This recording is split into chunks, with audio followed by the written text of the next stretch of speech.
Bonjour à tous et bienvenue dans ce journal. Voici tout de suite les titres que nous allons développer dans cette édition. À Cergy-Pontoise, les deux théâtres de l'agglomération vont fusionner en janvier 2018. L'Apostrophe et le Théâtre 95 ne formeront plus qu'une seule structure. Qu'est-ce que cela va changer pour les spectateurs? Réponse dans un instant. Un premier forum pour l'emploi dans l'agglomération de Cergy-Pontoise. Plus de 50 entreprises étaient présentes et près de 300 offres d'emploi étaient à pourvoir.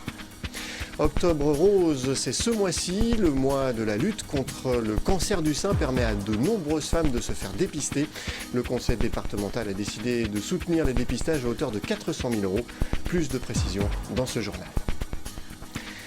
Coup de théâtre à Cergy-Pontoise, les deux établissements culturels de l'agglomération, l'Apostrophe et le Théâtre 95, vont se rassembler au 1er janvier 2018. Cette structure formera la toute nouvelle scène nationale de Cergy-Pontoise et du Val d'Oise. La communauté d'agglomération a souhaité se rapprocher ces institutions pour former un vrai pôle culturel de poids. Les explications de Florian Philippe. C'est un mariage qui va donner un nouveau souffle à la scène théâtrale Cergy-Pontaine. L'Apostrophe et le Théâtre 95 vont être rassemblés au 1er janvier 2018. Les deux structures, qui mènent une programmation distincte depuis plus de 20 ans, vont former la nouvelle scène nationale de Cergy-Pontoise. C'est la communauté d'agglomération qui est à l'origine de ce rapprochement. C'est pas une fusion, c'est un dépassement. Nous avons la possibilité aujourd'hui d'ouvrir un nouveau cycle dans le Cergy-Pontoise du XXIe siècle avec une grande institution culturelle qui s'inscrira mieux dans le territoire encore, qui rayonnera mieux dans le Grand Paris, parce qu'en réunissant ses forces autour de 3 salles, les Louvrais, salle historique de la scène nationale, mais le Théâtre 95 avec ses 2 salles, où sera le siège de la nouvelle scène nationale, d'en faire une des plus grandes scènes nationales d'Île-de-France. 2 audits ont été menés en 2013 et 2016 et ont conclu à la nécessité de rapprocher les deux structures pour offrir un meilleur service. Cette rationalisation a plusieurs objectifs: développer une relation plus forte au territoire, promouvoir l'innovation artistique et affirmer un grand pôle de création et diffusion dans le Grand Paris. À la fois davantage de moyens, une jauge plus intéressante, 3 salles, plus de 1000 places, et puis un nouveau projet avec un nouveau directeur, une nouvelle directrice qui arrivera au printemps, et avec la volonté de poursuivre un travail de création d'animation et peut-être une offre aussi mieux orientée encore vers les enjeux du Cergy-Pontoise d'aujourd'hui, la jeunesse, la diversité culturelle, et faire de la culture un levier important d'accompagnement de notre développement. Jean-Joël Le Chapelain, directeur de l'Apostrophe, et Joël Dragutin, directeur du Théâtre 95, quitteront leurs fonctions à l'été 2017. La nouvelle scène disposera de 3 salles, 2 au Théâtre 95 et 1 au Théâtre des Louvrais. Celle du Théâtre des Arts sera dédiée à la danse et à la musique. Et puis on reste à Cergy-Pontoise où la communauté d'agglomération a organisé ce jeudi son premier forum intercommunal pour l'emploi au gymnase des Maradas à Pontoise. Plus de 50 entreprises étaient présentes et près de 300 offres d'emploi à pourvoir. Plusieurs ateliers de simulation, d'entretien ou encore de coaching personnalisé étaient proposés. L'emploi est un enjeu important pour Cergy-Pontoise avec près de 12 000 chômeurs. Je vous propose d'écouter le président de l'agglomération à ce propos. Il est au micro de Florian Philippe. Vous savez, on envoie un CV puis il termine sur une pile. Je fais toujours référence à cette expérience d'il y a 10 ans avec la SNCF. Quand elle était venue sur place, elle avait fait des entretiens, elle m'avait toujours dit qu'ici, il y avait des jeunes particulièrement motivés, qualifiés, formés. Mais ceux-là, ils n'ont pas forcément les clés du marché de l'emploi, savoir comment passer les filtres d'entretien, comment connaître les embauches. Donc voilà, donc là, on a à la fois des entreprises qui cherchent des personnels qualifiés et s'ils sont du territoire, ça les arrange parce que je pense que c'est mieux pour l'entreprise, et puis des gens qui vont mieux accéder. Alors c'est très complémentaire de ce qu'on fait toute l'année avec Pôle emploi, avec les missions locales et avec l'ensemble de nos dispositifs de retour à l'emploi. En bref, Christian Naon, l'ancien maire de Villeron, a été condamné mercredi par le tribunal correctionnel de Pontoise à 10 mois de prison avec sursis pour prise illégale d'intérêt, rapporte le journal Le Parisien. L'ancien élu comparaissait pour avoir fait l'acquisition d'un appartement à prix très réduit en 2006 auprès d'un promoteur dans le cadre d'un programme immobilier dans sa commune. L'ancien édile a également été condamné pour faux et usage de faux assorti d'une peine de 5 ans d'inéligibilité.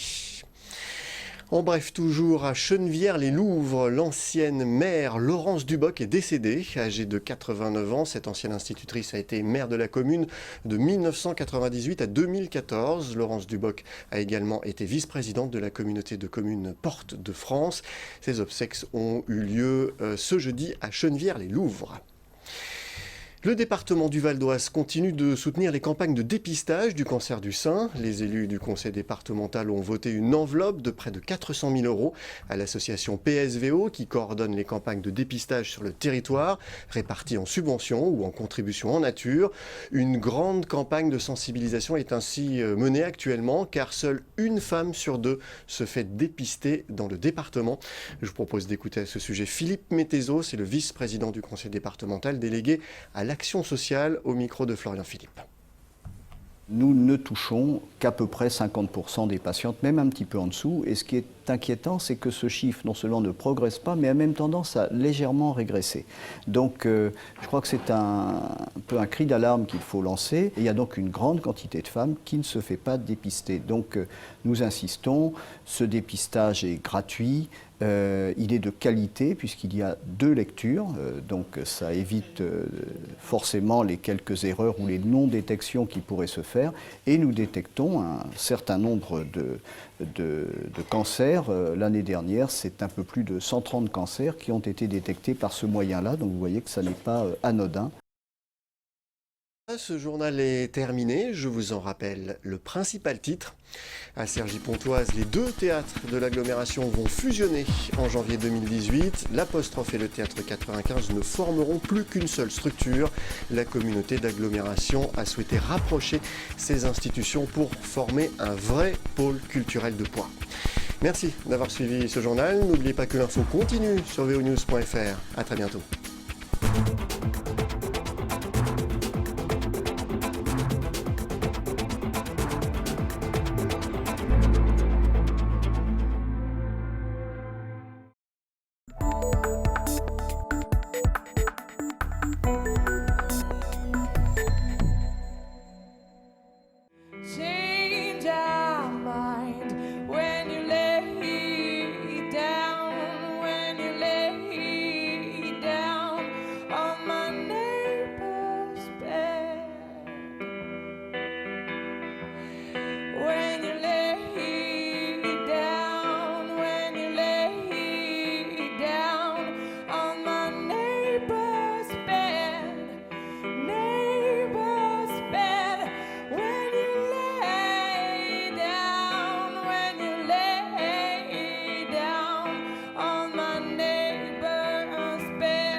En fait, c'est une part un peu exagérée de ce que je peux avoir au fond de moi.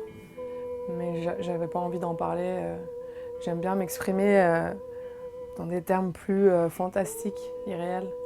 Je pense que c'est une façon de se planquer aussi. Hein, mais en même temps, je monte sur scène, donc je me planque sans me planquer. Mais je pense que le lien entre le côté assez extraordinaire et moi, c'est ce que j'ai au fond et que je vais un peu extrapoler. Je vais exagérer un peu le trait.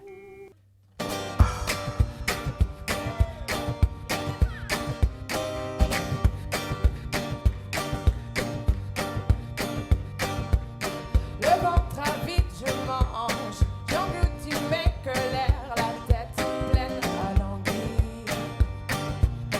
Mon amour, je le cache, les secrets, je vous range au fond de mon grenier. Je fais de la musique pour lâcher prise, pour enlever le côté un peu trop, pour garder la spontanéité et puis le côté un peu... je fais pas de la musique pour le côté intello, entre guillemets, en fait. Donc déjà, décortiquer mes textes, j'ai un peu de mal, mais je vais pas dire que ce que je raconte, c'est n'importe quoi, hein, évidemment, mais j'ai pas une manière de... Je me mets pas derrière un bureau. C'est d'abord des histoires de sonorité, hein, je crois, et puis après, je m'amuse. Cette fois, c'est osé à fond.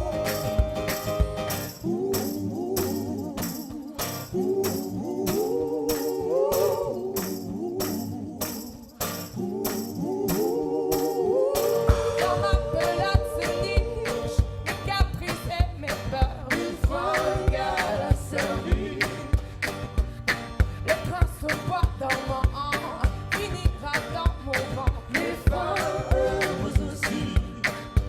La scène, ça ne ment pas. Il y a un aspect très jeté. Et surtout, il y a une vraie histoire d'amour avec les gens. T'es pas tout seul dans ton studio mat avec ton casque sur la tête, quoi. Il y a vraiment un rapport avec les gens qui est immédiat ou pas. Ça se fait ou pas. Chaque soir, c'est différent.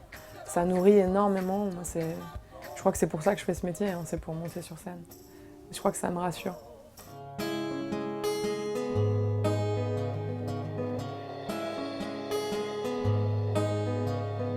Day by day, my life like a postcard.